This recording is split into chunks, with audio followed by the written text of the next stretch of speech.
very important, extremely important, I think the category was. And you can see how all the means up there are pretty close to each other, right?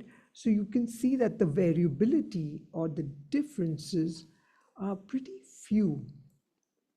Okay, but there are still differences, as you will see. And I'll show you some more slides as we move on.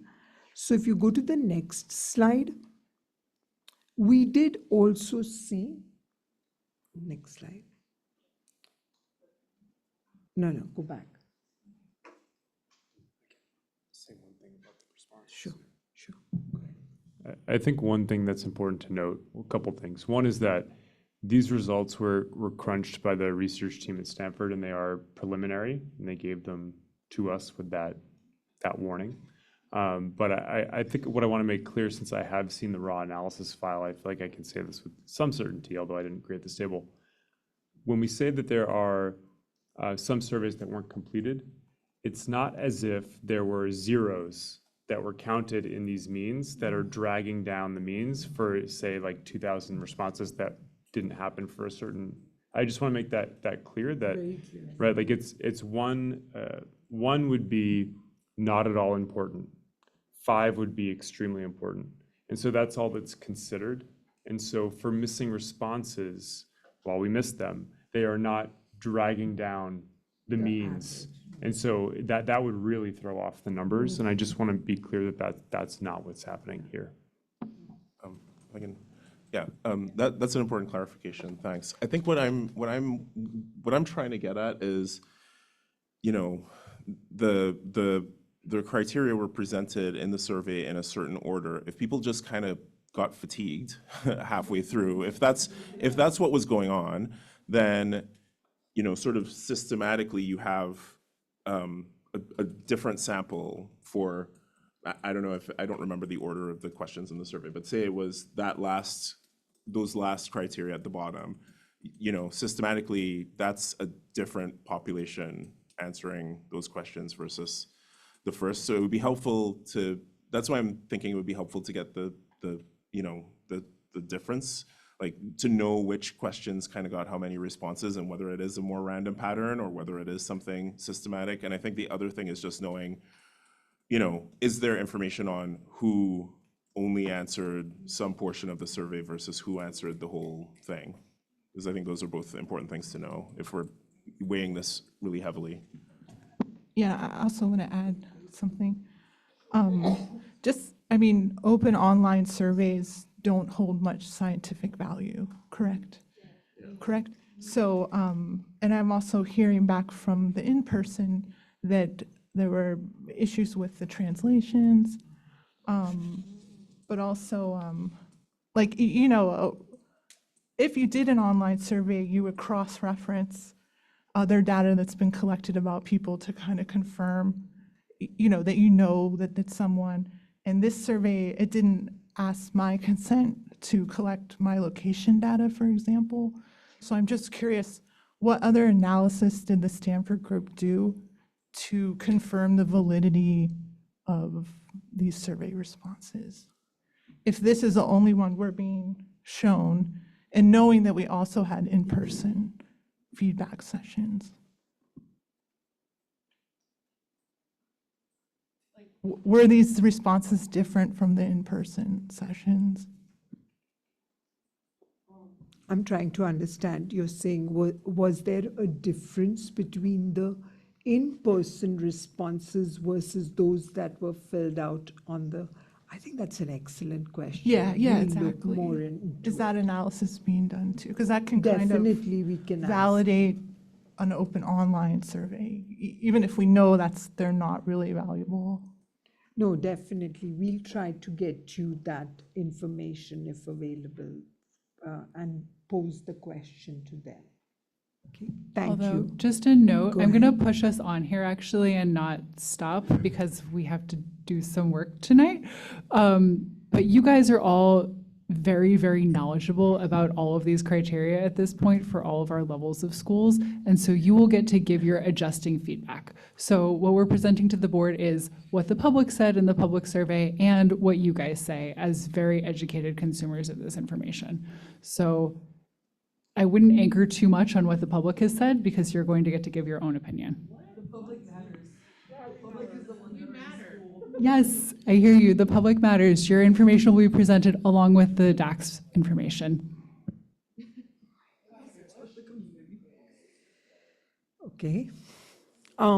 So if when we looked at it, the most important value was given to the criteria around school culture and climate, and the least important was given to attendance. Okay, so that's just as an example of a comparison. Next. Okay.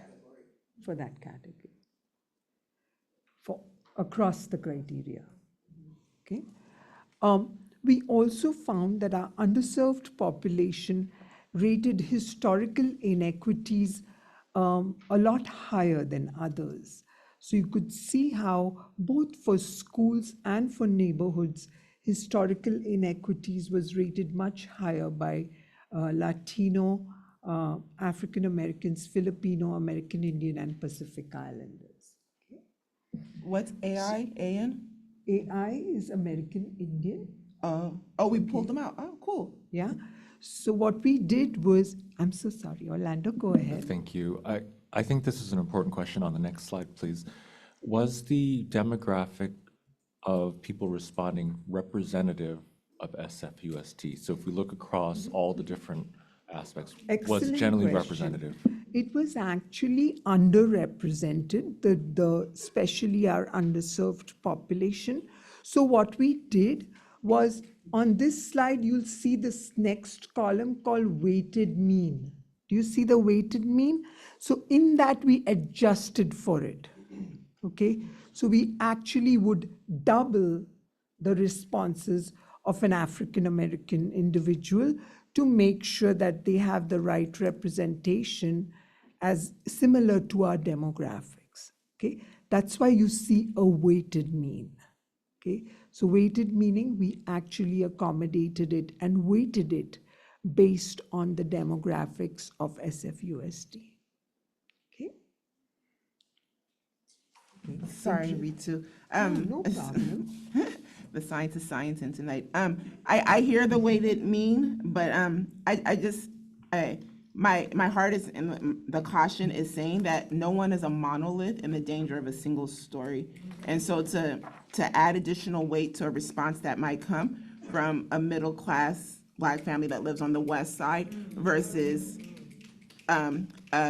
incoming immigrant Black family from Ethiopia who's in the Tenderloin, it could be different. You see what I'm saying? So I don't know what we can do with that, but I do want to put that into the air. Definitely. I hear you. Marisha? Yes, please go ahead. I think that's one of the reasons I was worried about this is because, I work in community, and a lot of our families that come into our hubs don't know how to use internet, don't have access to internet, don't have access to computers.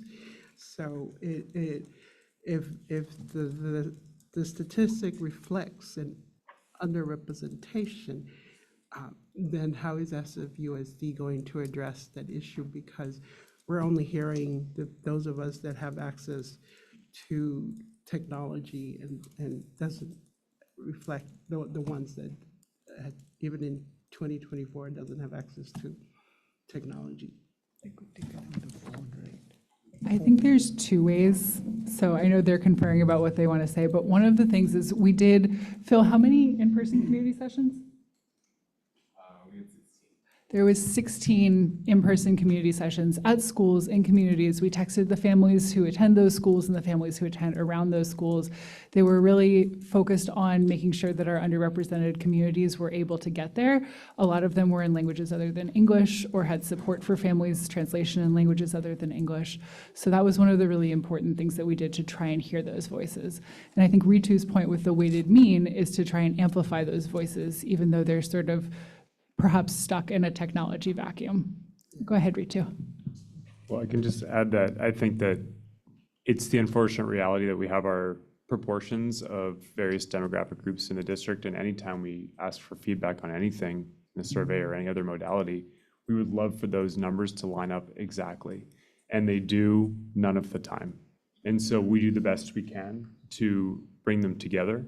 And that's why we do the weighted means. And that's why we also have in-person events to triangulate. But those are sort of the best options we have to deal with the reality of those numbers always being a little off. So it's not a situation where we're happy about either, but it is unfortunately quite standard when we're giving a survey, and those numbers are always going to be off to some degree. I think, though, that the point we'd like to emphasize, and it's actually not our point, but these are the words of the Stanford research team, that when the weighted means are taken into consideration, you actually don't see anything change much. And I think that's really the take home, is that, again, we have the ideal we would love to see, which is that if this group is 30% of our population in our community, we would love for that respondent rate to also be 30%. Absent that, we can do these checks, and hopefully we see what we actually see right behind you there, which is that when we weight the means, we don't actually see any kind of a big difference. And so there is at least that continuity, I think, in terms of the responses, which is what we like to see. But I agree with what Lauren said. It's sort of that two-pronged approach of in-person feedback and adjusting the survey data to account for those proportions. Yeah, I just hate to, to make consultative decision on things that would be important to people who have less of a voice or have less access to share their voices in the education for their children. I want to add a little bit more about cultural complexity. This doesn't make it easier, and I'll try to go fast. And in many ways, it's bigger than SFUSD because I've followed the U.S. Census for decades. I'm a scholar. For the public, I'm a classroom school teacher in the district, Spanish usually. But what I want to mention here is for entertainment and interest, I've for years read the culture and climate reports that you find, the data information at each school, and I do enjoy them. But what I want to mention is that I've marveled for years at parents who were Mam speakers, Nahuatl, Quechua, a variety of other indigenous languages of the Americas, how they couldn't actually speak Spanish either. They couldn't read in Spanish or in English. Of course, they didn't speak English. This doesn't mean they're not industrious and hardworking people. They're usually trying to grapple with 3 languages at once. And I've noticed, because I also enjoy perusing state data, that their home language and heritage doesn't actually get reported by the SFUSD. Now, whether they would disclose it or not might be another thing, but one of the things I do want to mention is that such people usually have very, very high regard for education and teachers. And I've marveled at how concerned they are and how much they admire teachers and how much less likely they are than English speakers to go after teachers and just sort of make an example of a teacher for something. So in any case, what I want to mention is that there are also very few Native Americans, indigenous Native Americans, listed with the district, and I know that there's a diminishing situation on that, but also that the newsletter that came to our family when my kids were still in the SFUSD on Native American issues was not especially well informed. They were unaware of the Stanford powwow, which my kids and I have attended for 20-some years. Largest in the USA, everybody. But not necessarily the most knowledgeable, just throw that in. I have a comment, and it's about this. This is the most appropriate place for me to make it. And I came into this meeting today just after receiving a text from the district and your reminder email about the survey, and looks like, I don't know what the numbers are as far as responses so far, but clearly, like, you're trying to get more. So the issue that I had with this survey, the biggest one to me was the excellence category. Because when I took part one of the survey as a parent, it was vague to me what those were supposed to mean, or what they would have to do with whether a school should stay open or not. Number one. Also, those seem to be categories that are very much dependent on two things. One is the demographics of the school population, the socioeconomic status of the school population, and secondly, dependent on how the school has sort of been treated, for lack of a better word, by the district in terms of funding for a lot of years. So that whole category was kind of troubling to me, but the thing that really struck me when I just took survey part two, which I know we're not talking about that, but I think it's relevant here, is that to complete part two of the survey, you have to use your coins in every category. Now, if you're someone who doesn't think that these criteria in the excellence, quote unquote, excellence category, which, like I said, I perceive those to be things that are very much decided by a lot of outside forces and have a lot to do with equity. You can't move on through the survey until you rank those things. And there is no way of ranking them 0 in part two of this survey. And so, maybe I'm just overly fixating. Y'all can tell me, those of you who've done the survey, but it just seems inappropriate. It seems like the survey is structured and the thing, there's a slide in this slideshow that kind of, I think, is telling, because many of these categories or these criteria in the survey that we were asked to rank are, they overlap with an equity audit. If I'm not mistaken, I don't think any of the criteria in this excellence category overlap at all with an equity audit. And I think that matters because of the things that I said before, because I think that these criteria in this excellence category are, so much of the time have so much to do with equity, right? And are very much determined by a lot of sort of larger social sort of structures and inequities. So I don't know if that makes sense, but it just really struck me, and I don't like being asked to put my coins in a category when I don't want to put any coins in that category.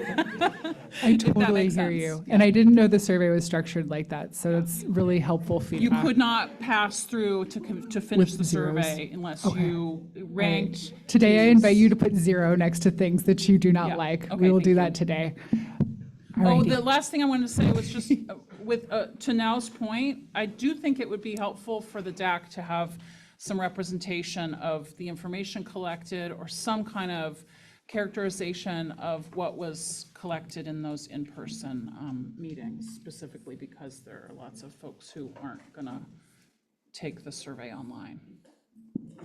Yeah, excellent point. Thank you. I know that we've been transcribing all of the Post-its, so I'm sure we can find something useful from there to share. I know that our team has looked at that. So when we think about the criteria, the new criteria that the public suggested during cycle 1, sorry, Ritu, this is still you. Go ahead now. I was going to ask, does the statistic tell you the difference of the surveys, because we have been, the population that's been underserved, is there a way to tell the surveys from underserved population that, because it's important to me, because if we're just getting surveys from people that are already being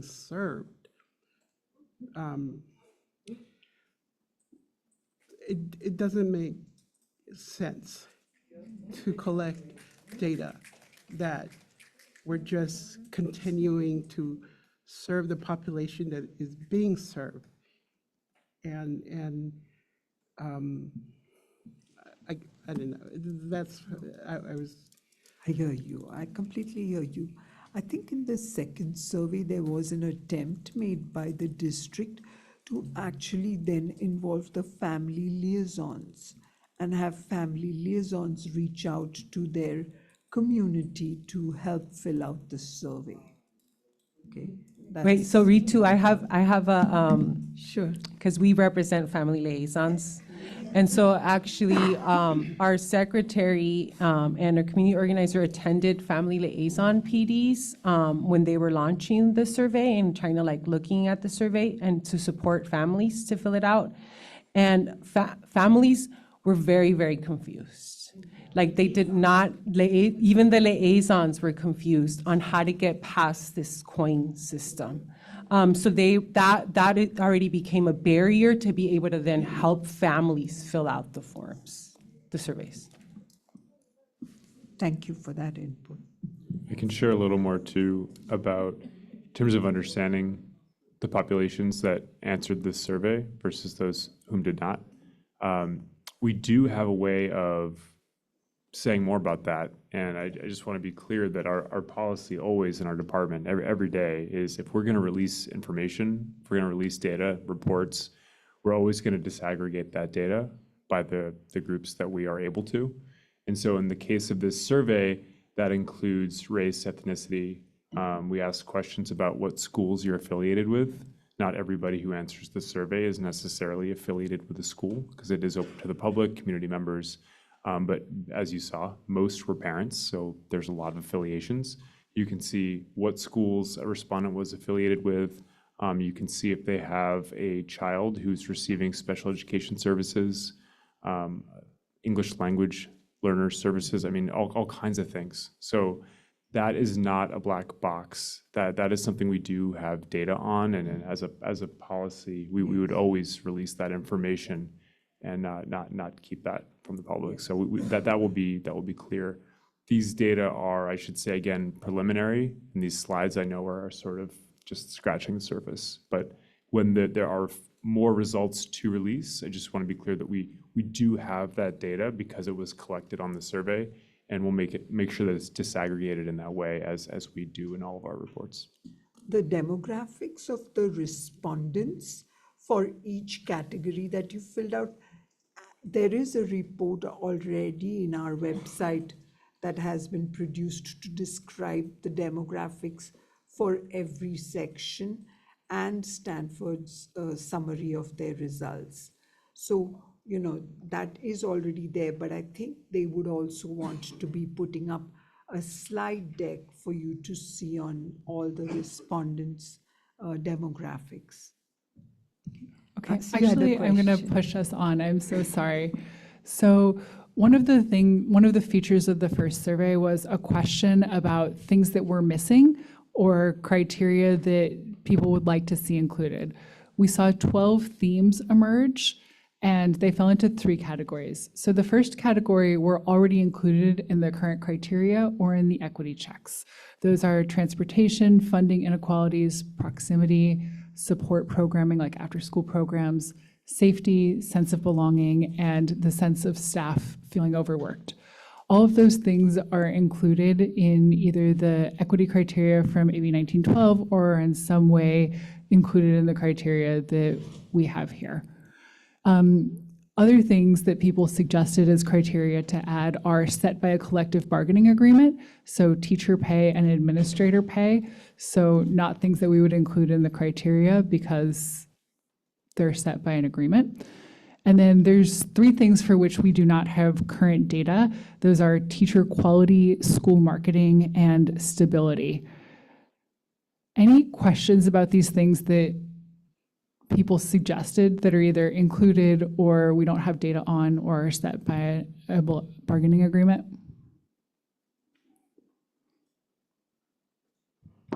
Can I ask what kinds of things were people saying under stability?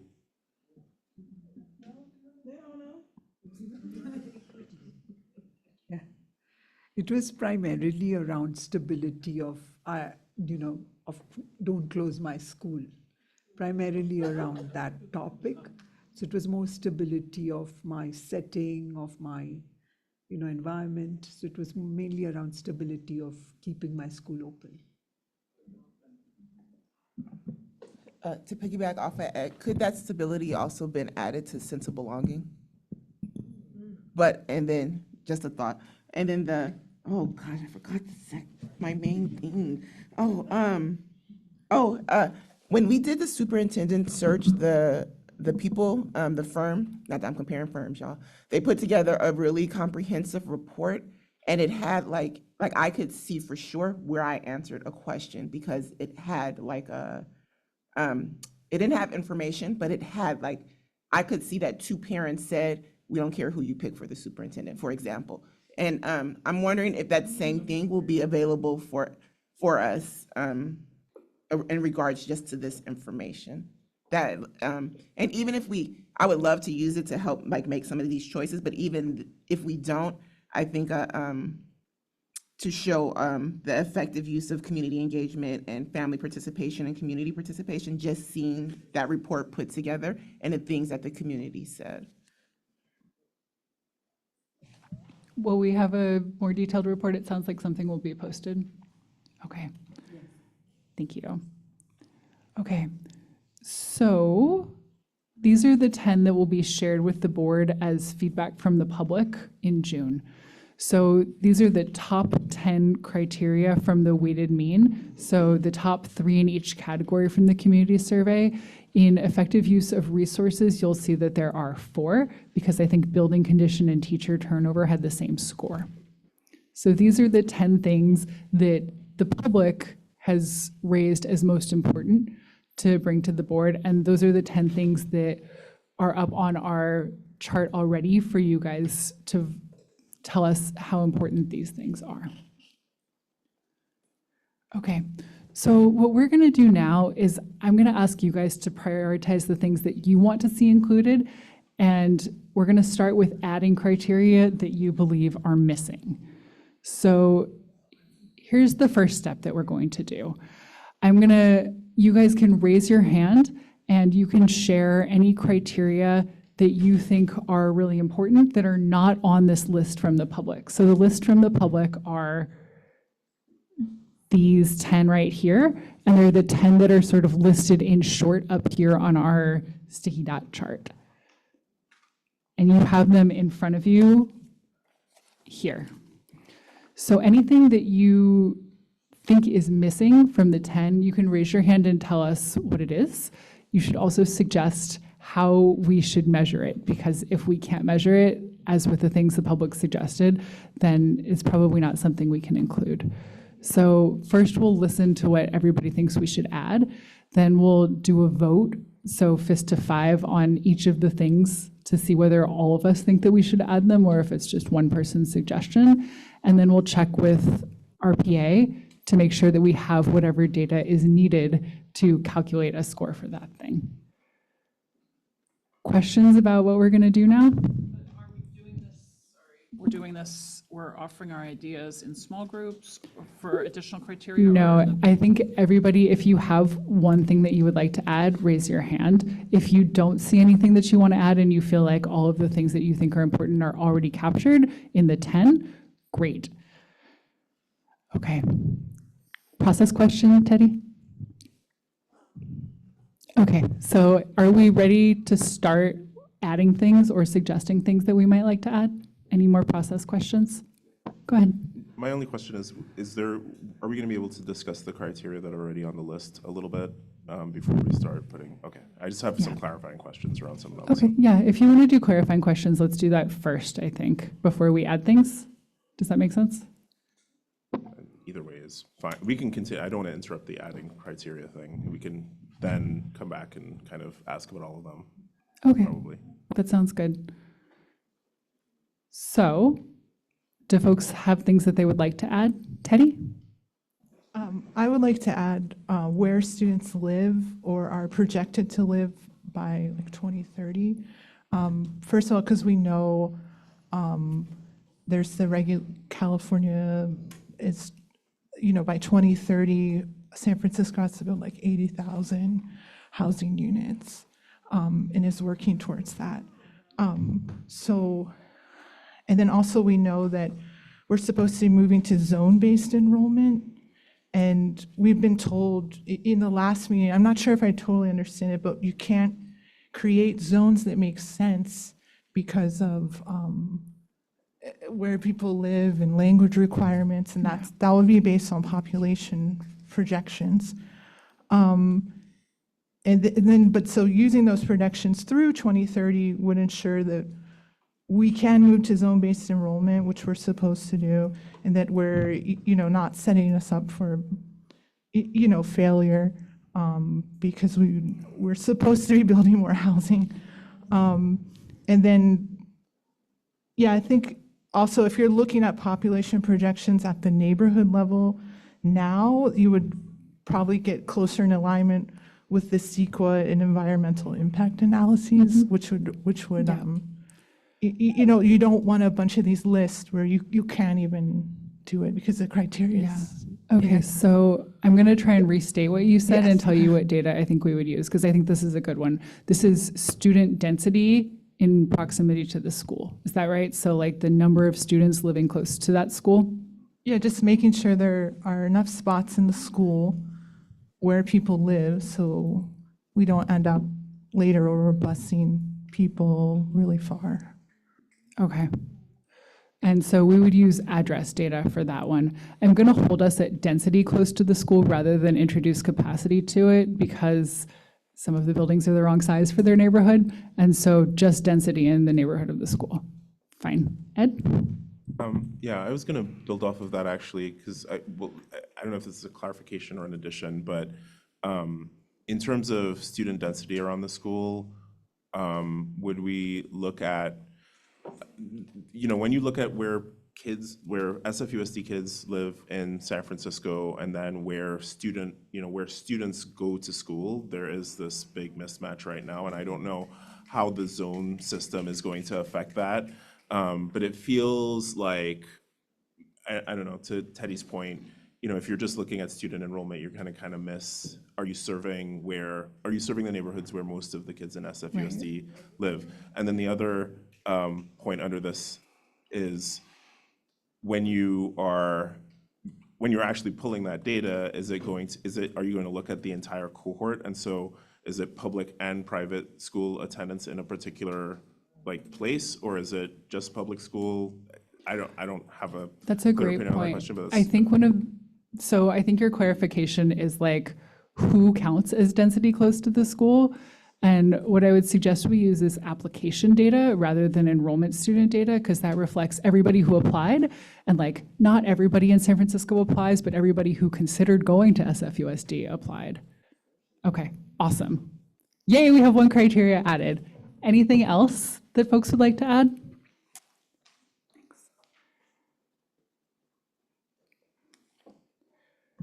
Here you go, thanks.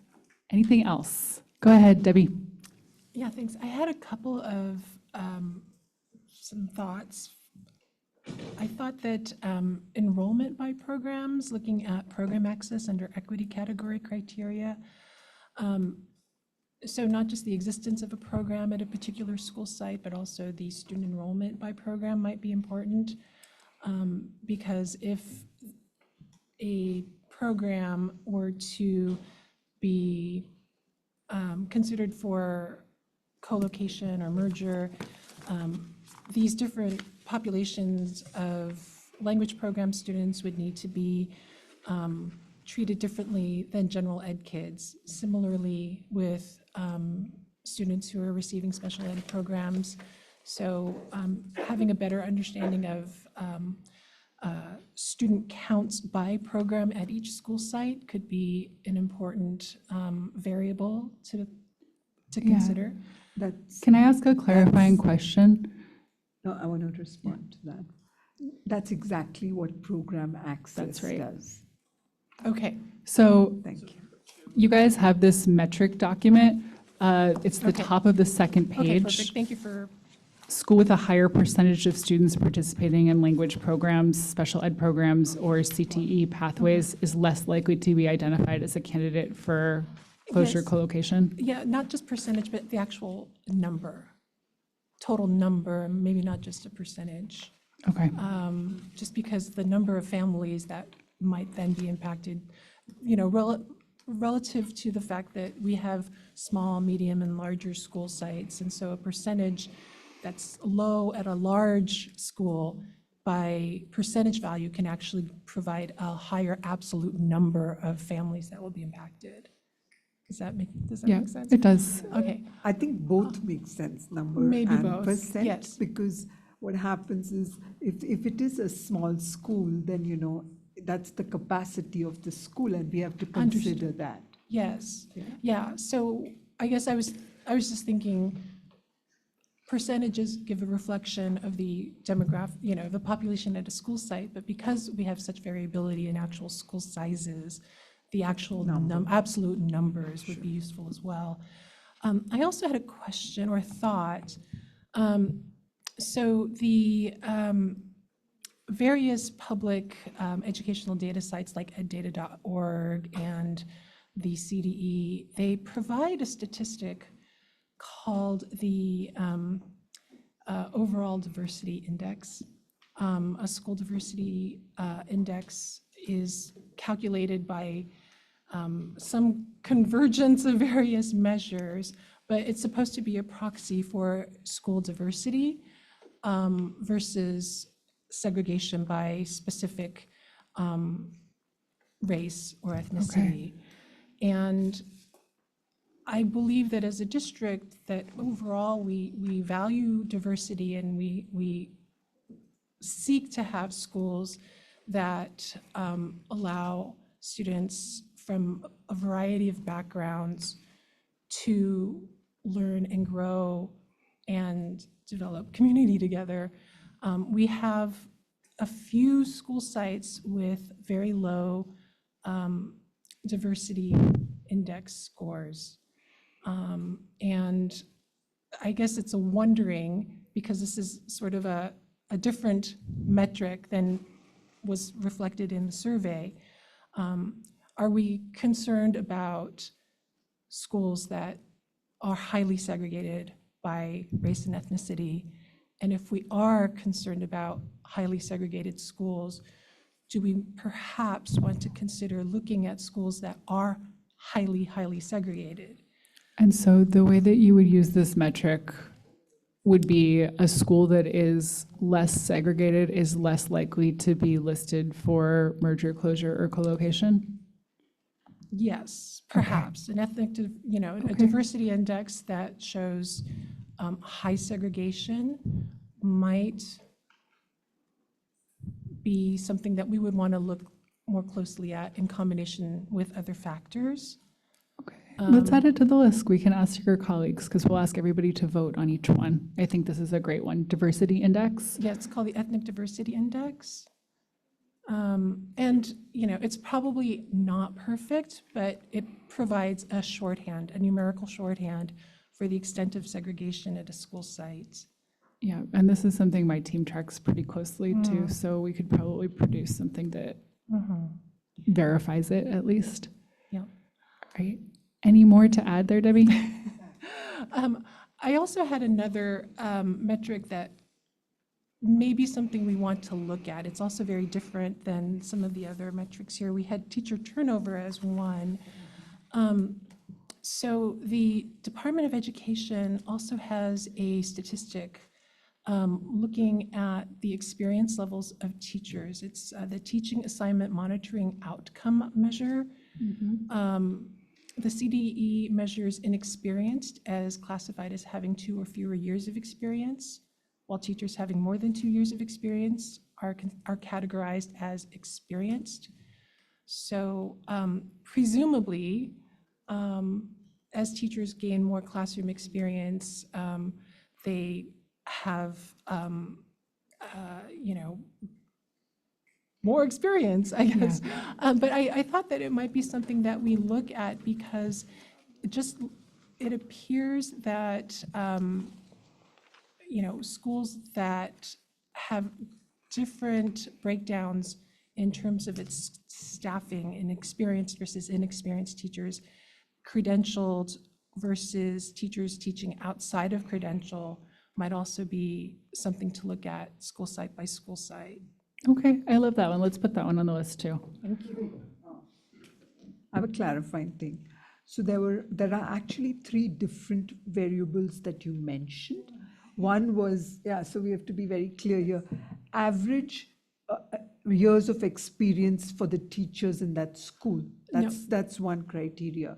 Second criteria is percent of first and second year teachers. And then the third criteria is teacher turnover rate. So of these, we have teacher turnover. But between the two, which one would you?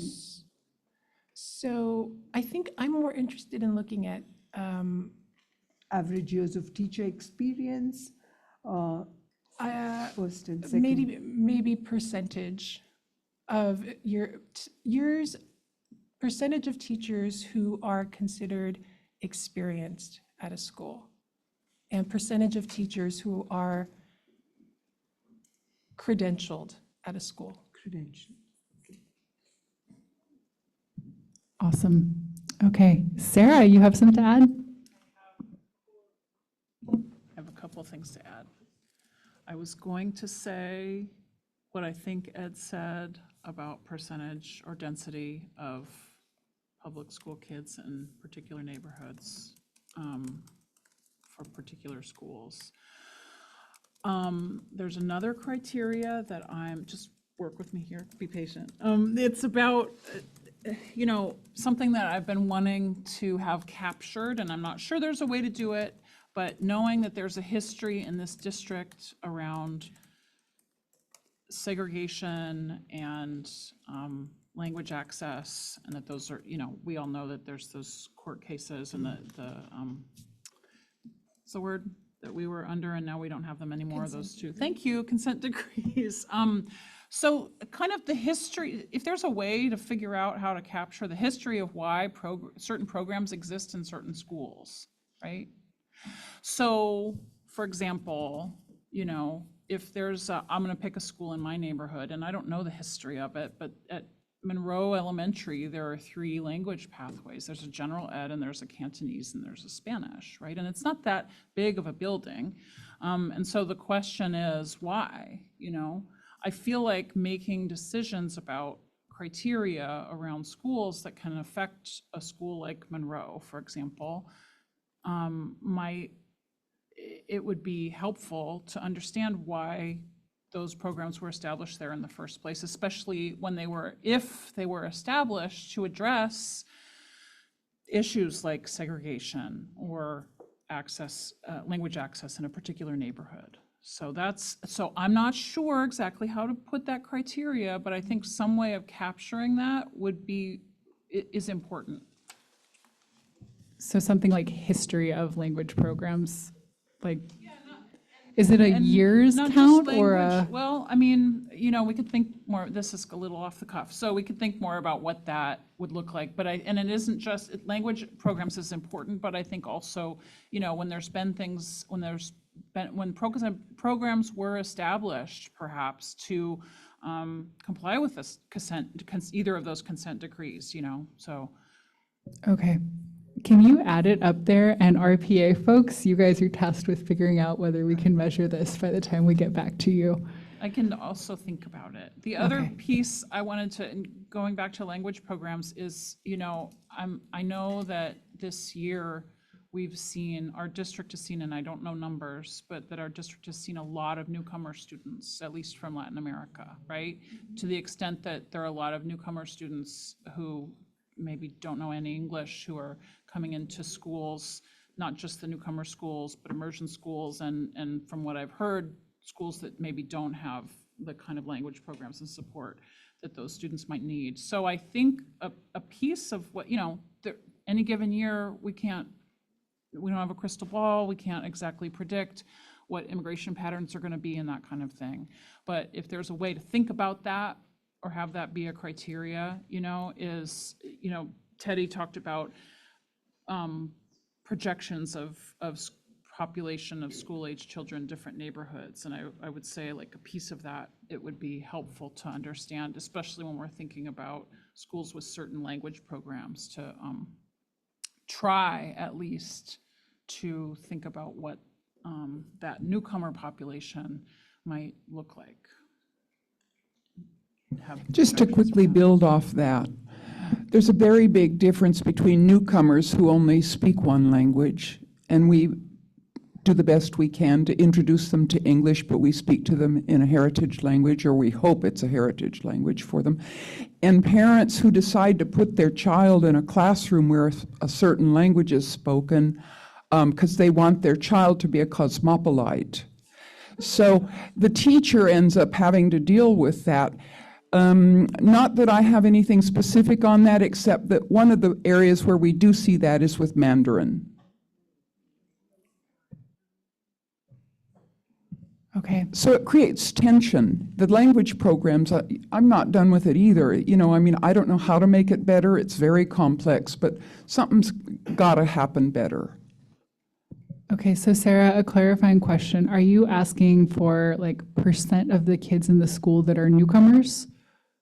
Total count of kids in the school that are newcomers? Well, probably the best thing would be to be English learners. Okay, so an English learner percentage for the school, and tell me how you would use that metric. Higher English language learner percentage is more or less likely to be considered?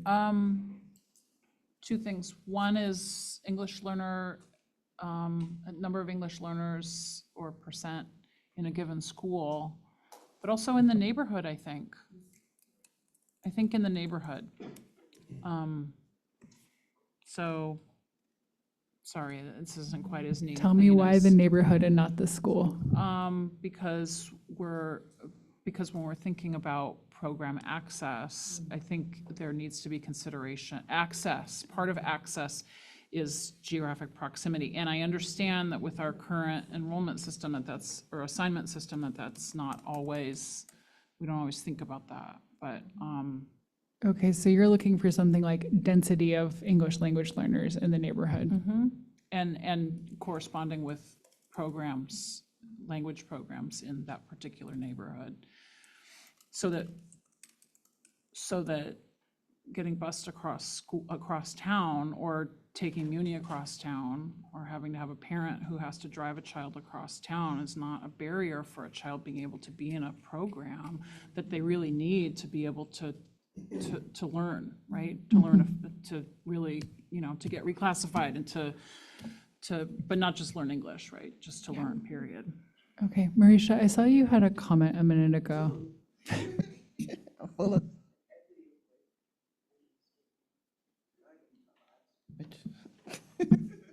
Sorry. I think what may help us, or it could have helped, is the defining of this historical inequities, because we're mentioning teacher turnover, teacher staff rate. That happens to our students who are Black and brown students mostly. So historical inequities.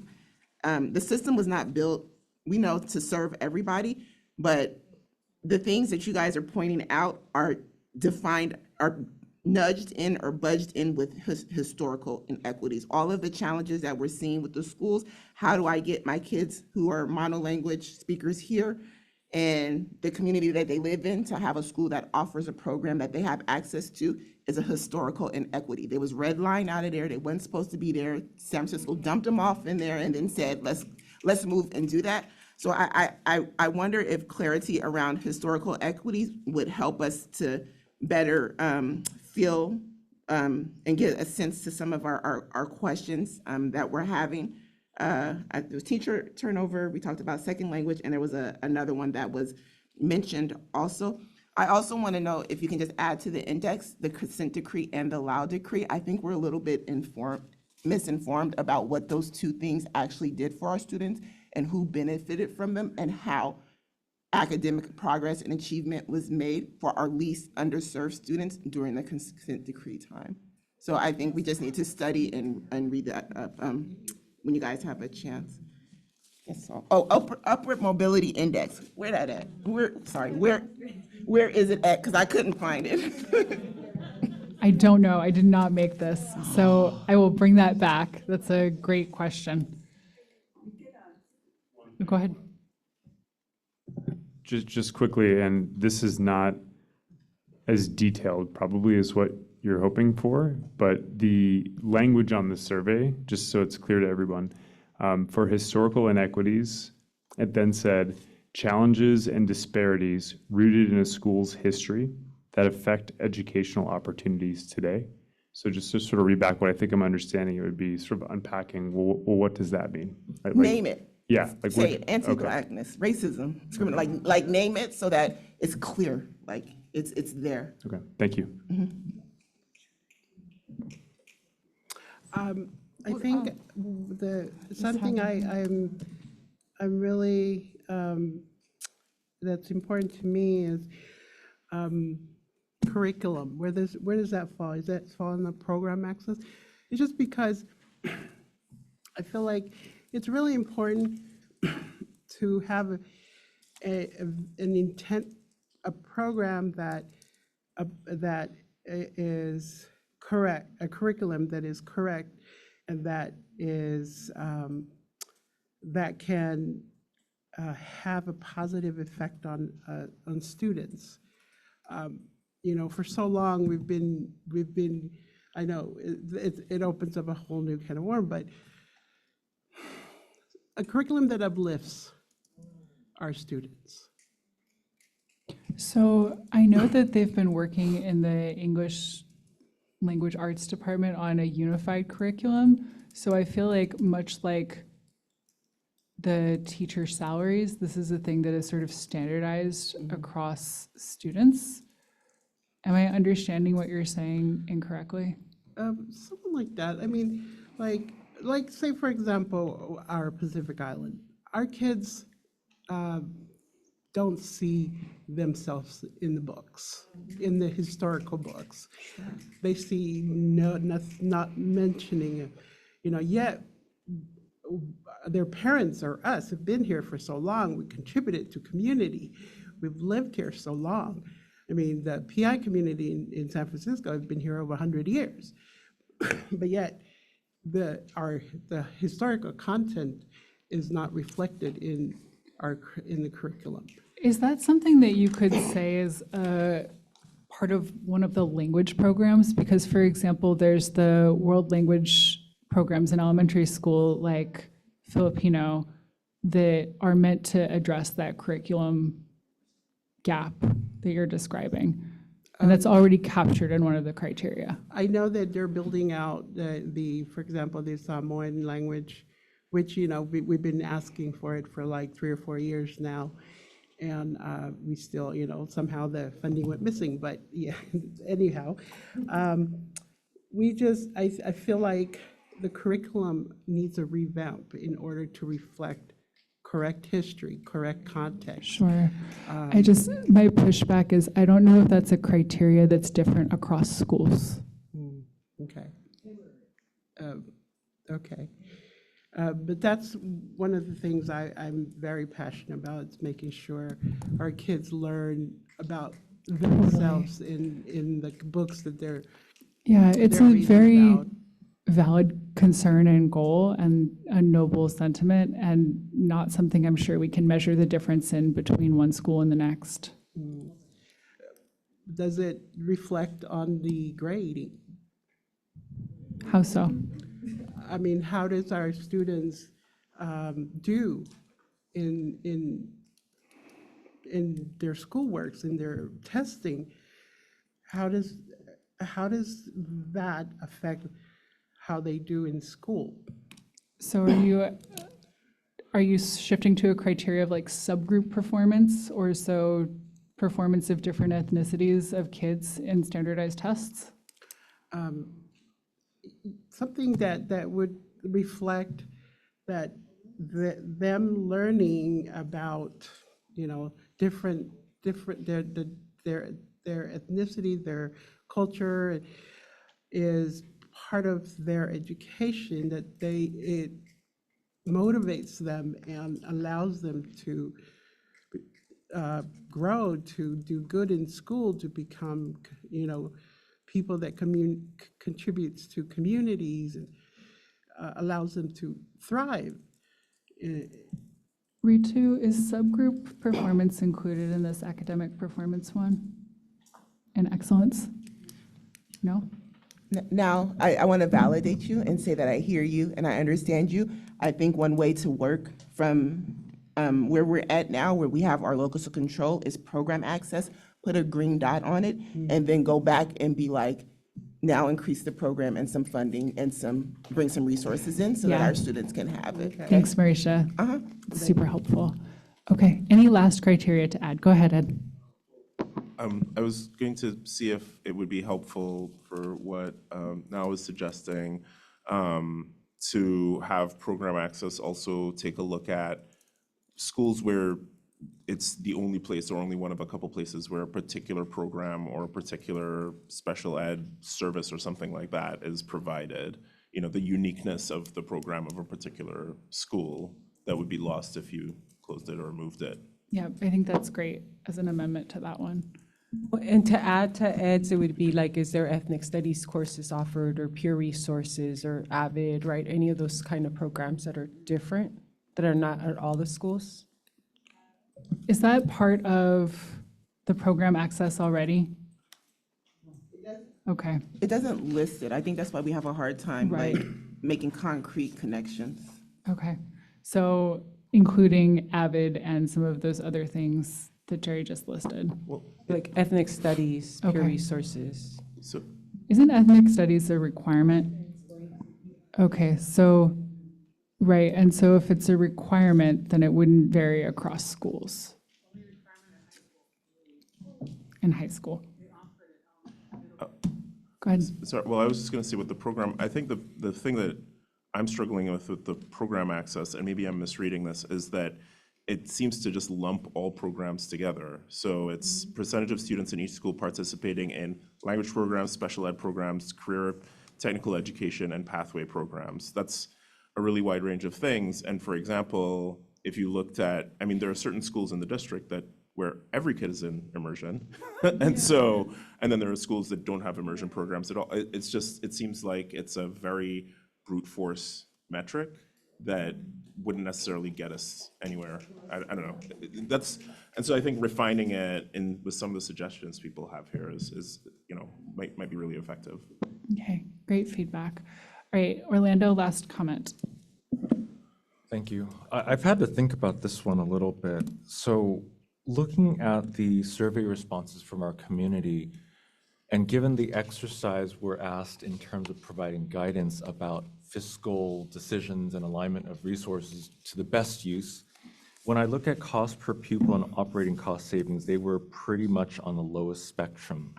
And I have my own theories as to why that is. So my thought of a potential addition is, what is a better way to ask or to look at data to say, is this the best and most effective use of our dollar, depending on where it goes? So for example, is $1,000 better used at this school site than another one? Now, how do we measure that? I'll leave that to the district to think about. But $1,000 at one school site could be better used at, so is there a kind of return on investment or effective use? And I put this out because I think, again, because of the exercise, there's nothing that talks about fiscal prudency in the set right now. And there's a lot of pressure to say, let's make sure these dollars that are at the central office doesn't seem well aligned, so let's align it back to the school sites. And I think I would further that to say, how can we make sure the dollars at the school sites are also most effectively used? I'm sorry, but that I already want to be like, sorry, there's no way, Orlando, because every single kid at every single school deserves all the investment and all the resources that we can give them, right? And There's that- like, I'm we not saying cannot they make, don't. like, there's no way that we could put that, like, every single kid has a right to a quality education, No, right? totally agree. That's why I would move away from just purely cost per pupil. But there has to be some way to know if our dollar is being the best used. I think the return on investment is going to be really hard to measure unless you want to tell us how you want to measure it. Extremely subjective. Yeah. So if you're going to say cost per pupil or so, the benefit towards test scores or the benefit towards school culture and climate survey, like potentially we could get somewhere with that. But if you don't want to name like how we're going to measure the return on investment, I think that's going to be super difficult. I can't do that tonight. Okay, do you want to pick one of the other cost ones to put up there for other people to vote on? We can come back to this next week, don't worry. I will hold off for now, but I'll think about it until the next session. Okay, so here's what we're going to do now. We're going to do fist to 5 to see which of these, I can't count that far. Go ahead, Teddy. I'm just concerned that program access, because it seems like we're not clear on how program access is defined in the criteria, that then we have to put dots on it. But It's should- okay. I'm should going to we do include your program? note. So when I Okay. write the recommendation, I'm going to say, and we think program access Okay. should include X, Y, and Z. And so you guys can comment So on if that. we vote on that, then that's a Then know different, that I will say we believe we should measure it differently. it is a unique criteria then? I Or just think, to be- is it just changing program access to be measuring uniqueness and some of the other things that we brought up? Yeah, like what Nal was saying. Yeah. Okay. Lauren, you don't want it as its own. I don't think so. I Okay. think let's keep it in this one and we'll amend the language of Okay, it. sounds good. Okay. So Christian, I'm going to ask you to read out each of the however many dots you've got over there about things we want to do. And I want everybody to show fingers, but we're going to go kind of slow so I can count everybody's fingers. I think that we are 10. I think that there's 10 of you, so we're going to look for 30 fingers to include a thing. So, I'm not real sure yet on the ethnic diversity index. Can that be explained a little bit more, what that? RPA friends, can you guys explain that one? Which one was the first criteria that was mentioned? Which diversity index would you? It was, okay. So there's eddata.org, and each school has a page. It's sort of a shorthand overview of what the website calls ethnic diversity. And I believe that it's calculated by aggregating the number of census enrollment by race or ethnicity. And then there is some kind of weighting by ethnic group and then total census day enrollment. So what ends up being generated, if you look at that particular metric, which is last available for 22-23, you see that there are some schools that have a very low ethnic diversity index score. And the lower the score, the more segregated it is. There are some school sites that are that are newcomer schools that are very, very much of a, single race or ethnicity, such as Lee Newcomer and Mission. But there are also some schools that are general education schools that also, according to this website, have very low ethnic diversity. For example, Bryant Elementary, Cesar Chavez. And I'm not saying anything other than these are the numbers that are publicly available from this website. But as a placeholder value to help us look at whether our schools are more or less segregated, this might be a useful metric to see, do we want to consider ways that we can make a school site more ethnically diverse? So, Thank you for that clarification, Debbie. When you said diversity earlier, you had ethnic diversity, but I also, maybe it was just my hopeful thinking, income and other things are also included as diversity. And I mean, we're going to vote on it, but I don't think, Okay.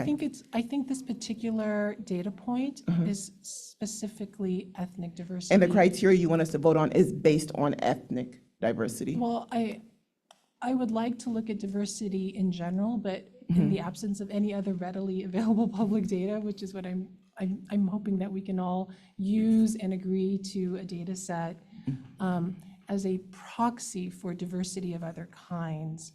I think maybe the ethnic diversity index on using CDE website data might be the best shorthand available.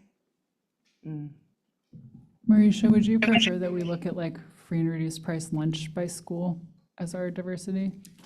You can ask legal that. It's a great point. But I think that we fall into common misconceptions and pitfalls when we depend on the, data to tell us, to help us decide things based on ethnicity. Like there is so, danger of a single story, y'all, I'm gonna say it 7 different times. Danger of a single story. There's so much that comes and so much fluctuation. I mean, even in our own board, I had to apologize, right? Because I made an assumption based on ethnicity. So I don't feel like it's a, while yes, it tells me who's in the schools and who's being served at those schools, but if we're not coupling it with sense of belonging, because I'm surrounded by my peers and people who look like me and understand my experience, then the weight for me is not heavy enough. I'm just going to build on what you said. I hope I'm building. I'm hoping this is a friendly amendment to what you just said, Marisha, because I think that there are schools and programs in our district that are maybe not super ethnically or racially diverse, and there are reasons for that. And of course, I mean, I'm always coming from my perspective as, you know, the mom of a kid who's in a dual immersion program, right? And there should be more diversity at our school, I think, but also there's a certain, because of the way the dual immersion programs are built and the percentage of kids just pedagogically or whatever that we have entering into the schooling at kindergarten, there's a certain percentage that have to be monolingual Spanish speakers, right? At my kid's school, for example, right? And a certain percentage have to be monolingual English speakers. So I want to problematize, even though I recognize that there may be a piece of, you know, there may be value in this, but I think that there are reasons that, I don't know, that we need to consider before we use just sort of that index as a criteria. So I hope that makes sense. I know we always wish we had more time, and this is great. Let's do a round of fist to 5 on these criteria to see if we want to add them to things that you guys can sticky dot vote on. Alrighty, Christian? So the first one is kind of in 2 parts. Sorry about that. Thank you. So the first one is in 2 parts. We've got where students live or are projected to live, and we find that through student application data. So that's kind of the one. Student density. That's student addresses, correct? Yes, student address data. And so let's see fingers for that. So 0 is please don't include this, and 5 is like, yes, definitely include that. And I'm going to ask you to keep your hand up until everybody's got their hand up. Okay. Can you guys count exactly how many fingers? But this one definitely gets added because everybody's got more than 3. So let's put a little check right there.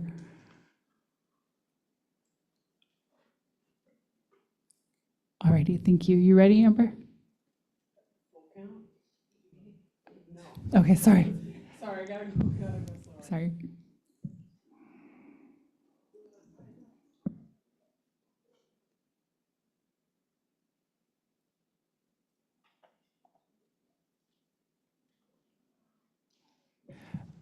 All right, next one.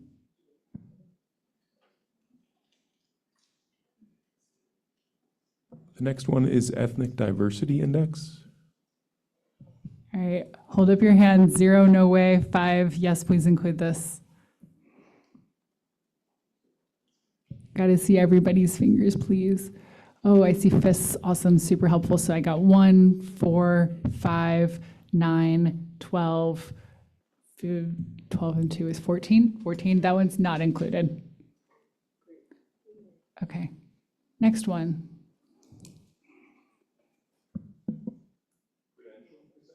credential percentage. Alrighty, let's see the hands. This is the percentage of experienced teachers was the thing I think that we were talking about here.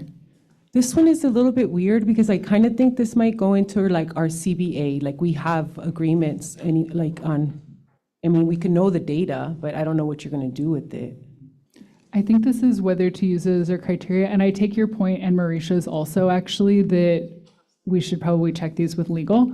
But so let's vote, and then we'll check it with legal afterwards, because I'm curious about people's perspectives. So, all right, I see 0, 0, a 0 over here. Okay, so 1, 2, 3, 4, 7, 8, 9, 10, 11, 12. And Ty says 1. Oh, and Ty says 1. Sorry, I didn't know you came. I'm so happy to see you. Okay, so I think that that one doesn't make it either, right? If we're looking for 33 now with Ty here. Sorry, Ty. Okay, I had what's the next one? technological difficulties, sorry. The next one is percentage of teachers considered experienced. So it's kind of separated from the first one with credentialed. Alrighty, let's see fingers. I see 1, 4, 5, 6, 7, 8, 9, 10. Ty, how many you got? 1 from Ty. Okay. Okay, also not this one.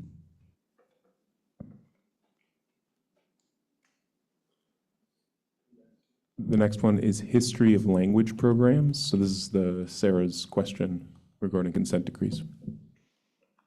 All right.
Okay.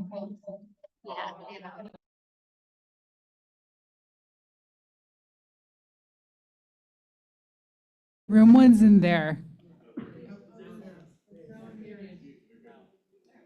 Okay. Thank you, Phil. Go ahead. The next one is percentage of ESL learners, both in neighborhoods and schools. ESL. Yep, English language learners. Okay, let's see fingers for that one. Okay, so I see, English learners in neighborhoods?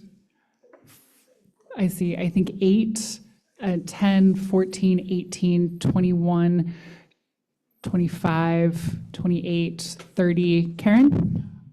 What are we voting on? Percent of English language learners in the neighborhood In a and the given school. neighborhood, not, or at a And given or the school. school, yep. Ty says 1, you say 3. I think that gets us to 34, so that one should get included. Okay, so Christian, can you read the 3 that we're leaving for RPA to tell us if we can measure those things? All right, sure, the 2. We're student students live or are projected to live. And then percentage of ELL learners, both in neighborhoods and schools. Okay, you can measure those? You feel Well, okay? What we have is what's on the enrollment form and then what families update since they submitted the enrollment form. So addresses, absolutely. In terms of projections, I have to defer to the demographers because RPA isn't really involved in the process of the demography projections, but we could certainly find out. Okay, so it seems like a yes. I see Christian is going to add those two to the added criteria, and then we'll put them over here. I'm going to explain what we're going to do next, and then I'm going to give you 10 minutes to do it, and then we'll reconvene. You can take a break if you want to take a break. So I think the most important thing is you're going to put your blue sticky dots for how many points you want to assign to that thing. And so there's 11 of you. You each have 9 sticky dots in the initial weighting. Hold on, I'll get there. In the initial weighting, we're gonna have 99 points that we allocate, so like close to 100%. So you're gonna put your 9 sticky dots on the things that you want both or most. So I'm gonna skip the stoplight in favor of time so that we can finish early. We'll come back to this next week in case there's things that we feel really uncomfortable about. But up on the sticky dot chart, you're gonna put your blue dots for the things that you most want to include. So if you're like, I want all of my percentage points to go to historical inequities, you're gonna put all 9 of your dots there.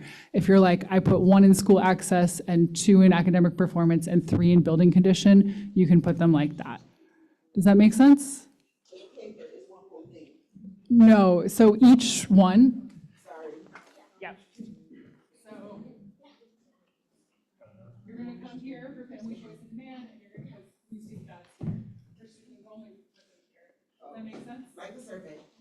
Yeah, so like the survey, each thing gets its own number of sticky dots. And then we're gonna add these 2 to over here. And you're not doing that. Since I asked about this earlier, just to clarify, I could put all 9 of these on the equity criteria page if I wanted, right? Yes. Okay, so that's different from the online survey. That's right, it is different from the online survey. You can rate things 0 if you'd like to rate things 0. Okay, and we're gonna put these 2 over there. What's your question? Yeah, I think let's skip red, yellow, green in the interest of time, because I think that the weighting is gonna turn out to be indicative of, I have a big problem with this, but I would say if you have a huge problem with one of them and you're like, this is absolutely terrible and we absolutely shouldn't do it, put a red dot and we'll talk about it next time. Ty, I'm gonna have you put your responses in the chat. So school access, however many dots you want. Okay, let's come back at 8:15. You guys take 10 minutes or so to put up your dots, take a break, and we'll come back.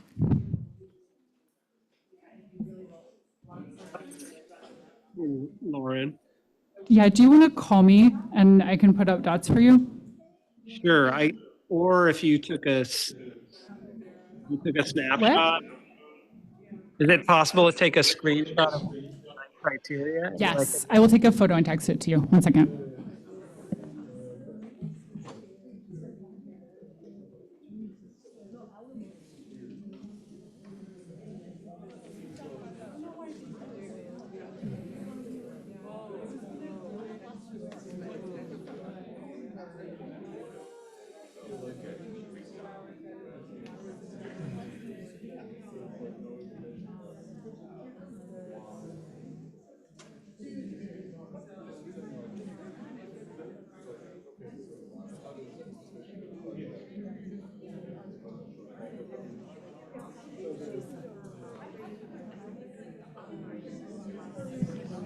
Okay, Ty, I'm going to text you 4 photos.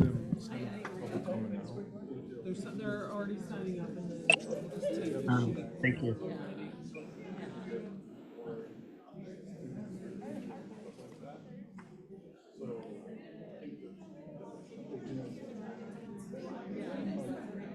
And what you're seeing, Ty, is the 10 things that were in the survey for families to rate, the 10 criteria, and the 2 added criteria, which are where students live and the percentage of ELL learners in the neighborhood.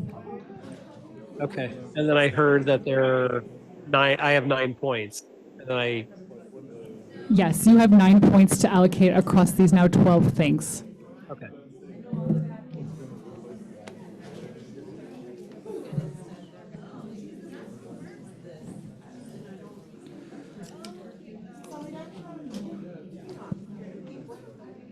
So you can either put your votes in the chat or you can text me.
Hey, Ty, what are you thinking?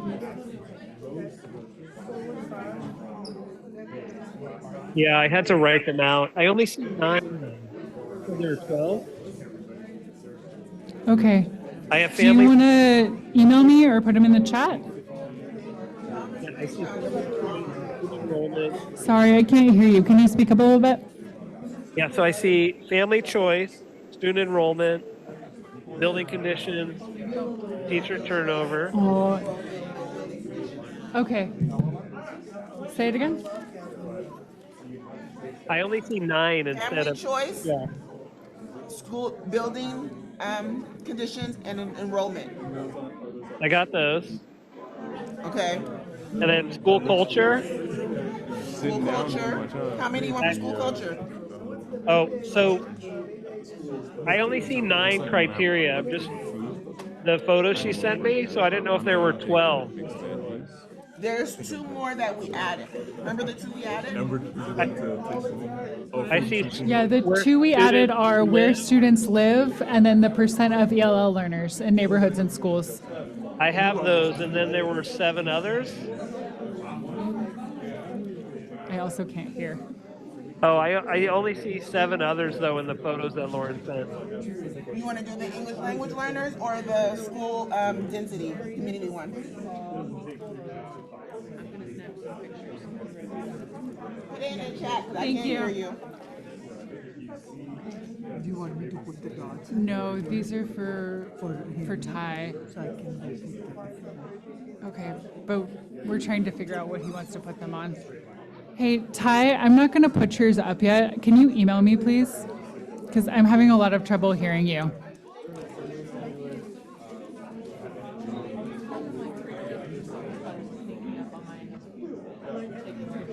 Okay. Alrighty, folks, let's get restarted in 1 minute. Alrighty, thank you. Yeah, and Ty, I'll follow up with you by email. Sorry.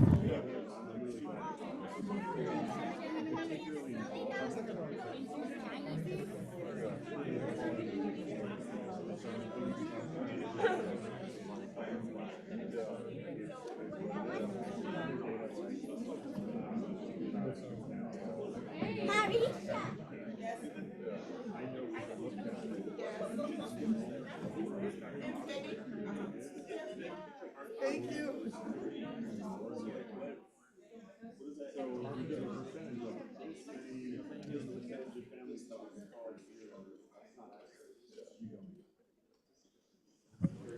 Alrighty, thanks, folks.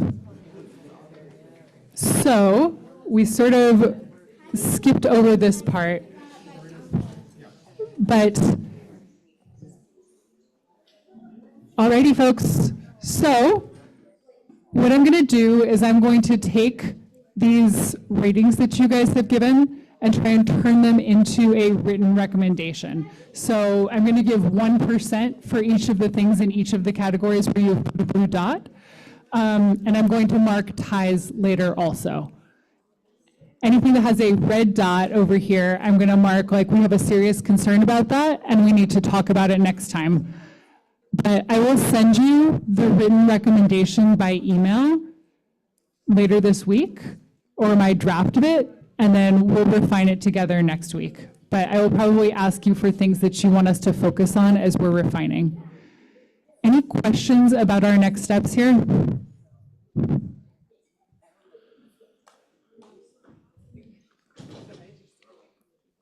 Go ahead, Ed. Well, we didn't really discuss as much of the criteria that were already on the list. I don't know if, Yep.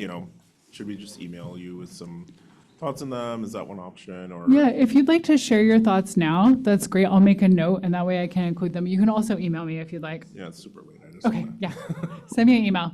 So any things that Or you you guys can want to email me. change about these, feel free to send me an email. I think Ty is going to send me an email with his dots and where he'd like them, and I'll put them for him.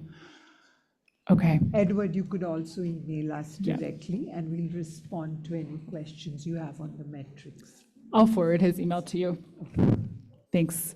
Any other questions about what we're up to? Oop, Ty, I see yours in the chat. I'll put them up in a minute. Okay. Alrighty. With that, I think that we're done for tonight. We're going to do public comment. Thanks, Lauren. All right. So members of the public, we're getting to the public comment part of this. We're going to ask you to come up one at a time. I'm going to call a name and then I'll say who's next on deck. You'll have 1 minute or 60 seconds. I have this sign that tells you when you have 30 seconds and then 10 seconds, and then my timer will go off and you have to stop speaking so the next person can go. We're going to start with Mateo F. and then Courtney A. You're on deck.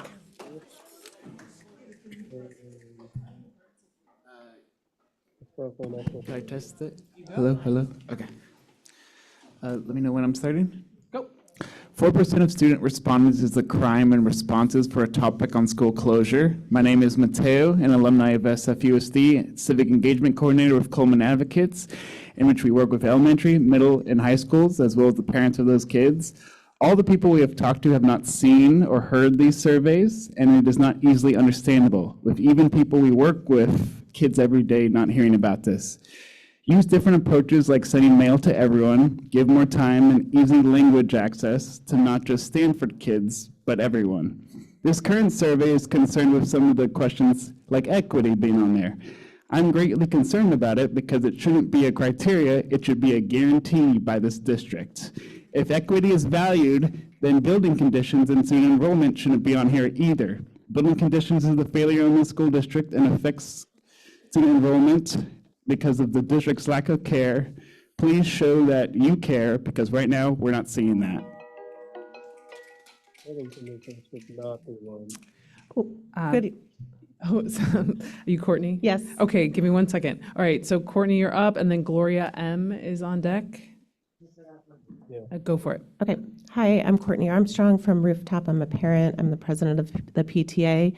And a number of the K-8 schools had drafted a response to the presentation you received at the DAC meeting where you reviewed the K-8 portfolio.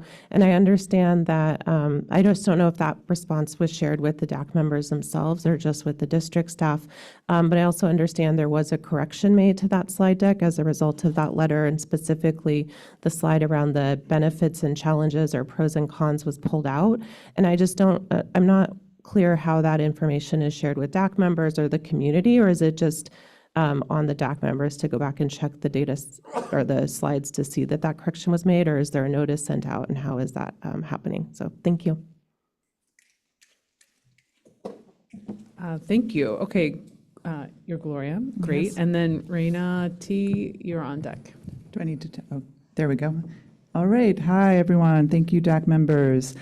Alongside this process, the Fiscal Crisis and Management Report just came out, and I'm just going to read straight from that for my 60 seconds.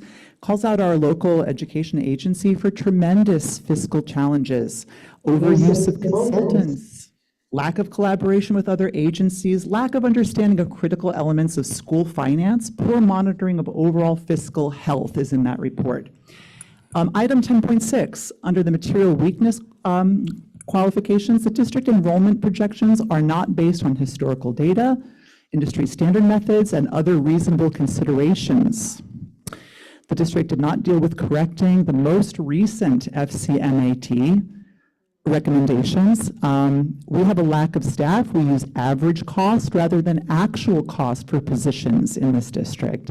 The district did not adjust enrollment projections in local control funding formula. There's a lot more. It's a 47-page document. I think we should look at that before closing any schools in this district. Thank you. Raina, you're up, and then Benjamin G., you are on deck. All right, I'm going to try to summarize this, so pardon my briefness. I think this survey doesn't take into account the school to community relationship. In District 11, the June Jordan community, the Balboa community played an integral part in getting 100% affordable housing into our district. And that's something that the survey just doesn't encompass. Sorry. If the school closures are not an imminent thing that needs to happen right now, I encourage you to stop this runaway train, to go back to the drawing board.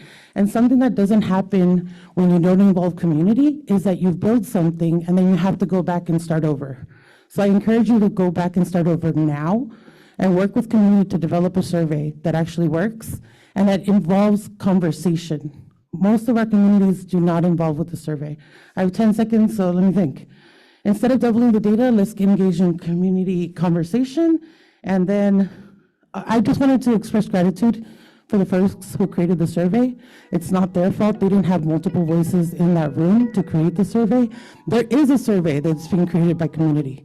So I encourage you to wait for that before making any decisions, because Matt Wayne said that once these decisions are made, there's very little room for wiggling. So I'm concerned about the voting happening tonight. If your questions are not being answered, you have every right to pause this process if we're not in threat of being taken over by the state this year. Thank you. Thank you. Benjamin G., you're up, and then M. Luna, you're on deck. Hello again. So I just want to ask about this process a little bit. It seems a little bit flipped from, I guess basically from one perspective, it seems like there's kind of a dumpster fire of the budget, and this is what we're trying to somehow address. But on the other hand, what would be really nice is instead to be talking about how is this part of a process that's going to make a better district for all of our kids? And what is the plan for us to get there? And then what we should be talking about is not, which schools to close and the criteria exactly. It's how does this part of the process get us to a better school district in the end? And what are all the different parts of the components of the plan? And we should be hearing about this whole plan and talking about, do we all agree about where we're going and how we're getting there, and how this fits into the broader plan. So I think this is something that I'm a bit confused about how this process is working. It seems like we're taking this little piece out and just talking about this one little piece rather than what I would hope is a greater plan. Thank you. M. Luna, and then Alan T., you're up on deck. Wait a second. Hold on. Wait. You ready? You might have to sit down. I don't your floor. Can you turn on this one? Yeah, sure.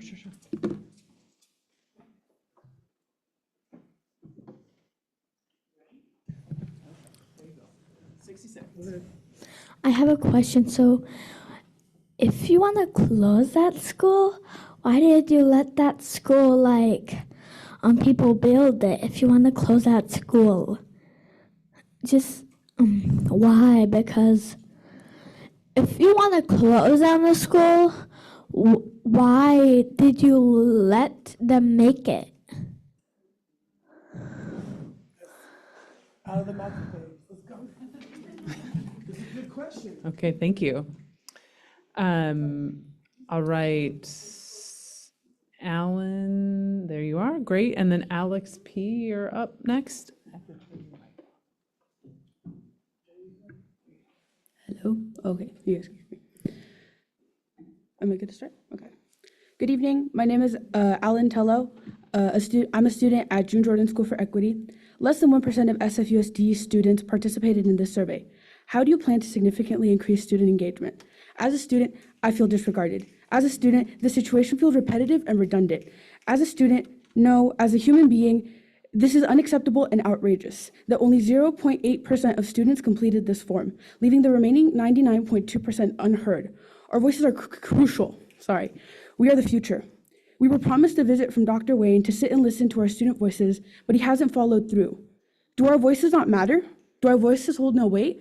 Do I have no say in my education? Thank you. Thank you. All right, Alex, there you are. And then Russ C., you're up next. So Alex, you have 60 seconds. Go for it. I am Alexis Palaleo. I attend June Jordan School of Equity. When you seek feedback to evaluate your criteria, to assess the future of our schools in your surveys, when we contribute our thoughts to the outcomes and share them within our classrooms as surveys, when responsible for students, I want you to take something into consideration.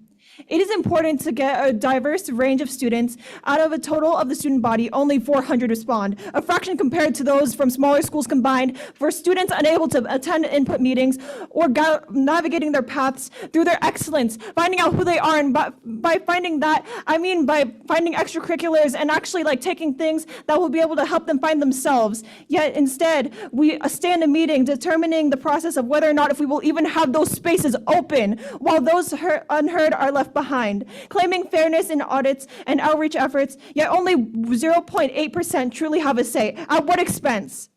To strip away a preferred learning environment from a student, silenced in a classroom, unable to voice their needs or seek assistance, when surveys and criteria are not easily accessible, when we could barely even understand the words. Understanding becomes challenging for us all. I want to ask, what efforts have been made to reach out to students in the community? Thank you. All right. Russ, see, there you are. And then Brandy, you're on deck. Hi, I'm a parent of a fifth grader.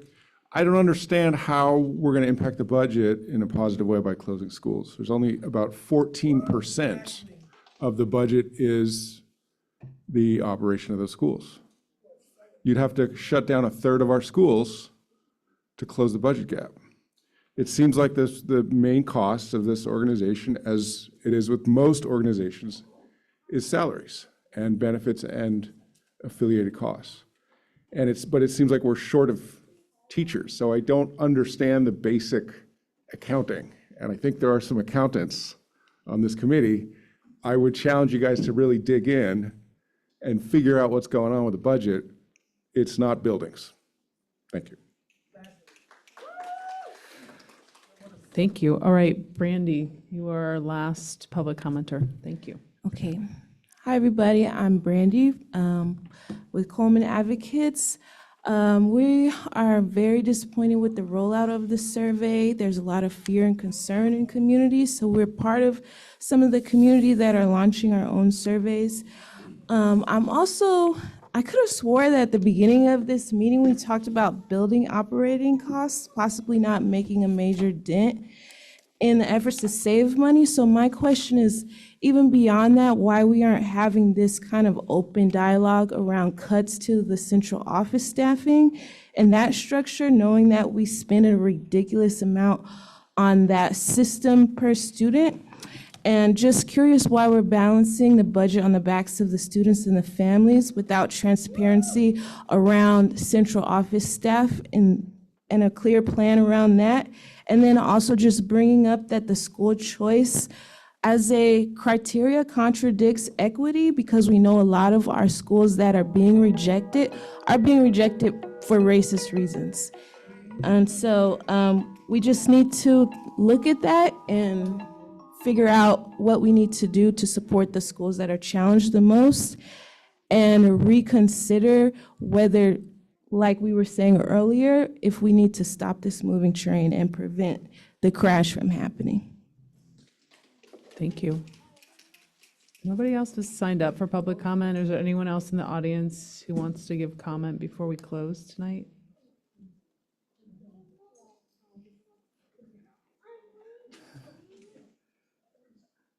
Okay, I think we're good. All right, Okay, thank you everyone for your comments. These are super helpful for us. We will consider them next week. Thank you, advisory committee members. Remember that you guys asked to have another meeting next week, so we will meet next Monday. We will be virtual because Student Advisory Council is having their elections in this room. So I will see you on Zoom next Monday at 6. Thank you. Thanks, everyone.